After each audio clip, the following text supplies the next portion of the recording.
Hi guys, this is Jackson Danny again. I got a good dose of meditation last night, so I feel like creating another video for you guys. But it's in response to a question I received from a member, anonymous member, who wrote something into my personal box that reads, "Hi Jackson, I would like to know your opinion on this. Should a person have their life planned out or live as they go? Which would be better for you mentally and physically?"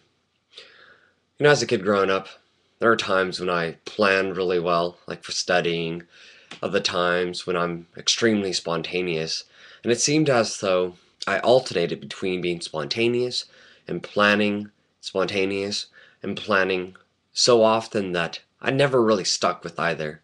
So I alternated quite often. So my answer to that question is have the best of both worlds.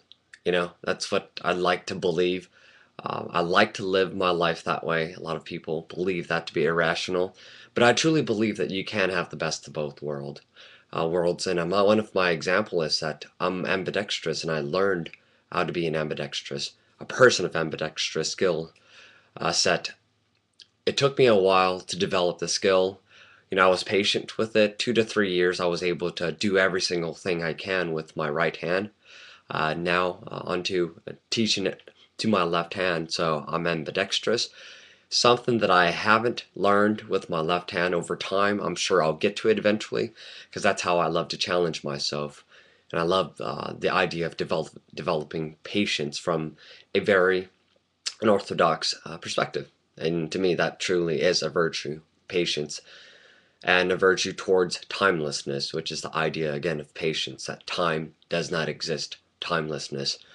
Okay, so my answer, or my short response to that, is do both. Okay, and the long answer to that is, I'm gonna have to read it out. You want to plan a long-term goal where you can set aside and place beneath your bed. One. Secondly, you want to break your long-term goals into 3 to 5 steps where you could kind of imagine yourself walking through those steps. And you place these steps inside your nightstand, cabinet, or drawer. Step 3, you can expand that and break each of those 3 to 5 steps into yet 3 smaller steps and set that on your tabletop, okay, on your nightstand. The reason being is that reminding yourself daily of your long-term goals is very exhaustive. It's very exhausting, and it can be excessive, which is one of the most common forms of sicknesses. Excessive. Alright? The smallest steps on your tabletop represent something more achievable, which when accomplished are no longer in your face. Okay? So these small steps are meant to serve as stepping stones so that you can pass them, and once passed you can feel good about yourself.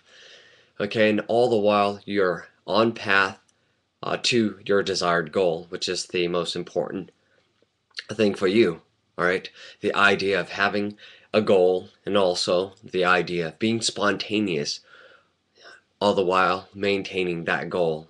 Okay, I truly believe that that's the alternating paths, alternating energy, interchangeable energy, just like the interchanging nature of the day and night, sleep and rest that we all go through all the time and see all the time. It truly feeds into one another. Alright? Thinking too much about anything or a desired goal is a form of sickness, like I said. If you noticed, if you've already seen my video on how Eastern world view health, that'll tell you that the 2 forms of sicknesses really are deficiencies and excessiveness. Okay? Alright, thank you for listening, and I hope that helped you. And I want to thank that user for posting that wonderful question. It just shows how much people are willing to trust one another. Thank you again. Ba-boom, ba-boom.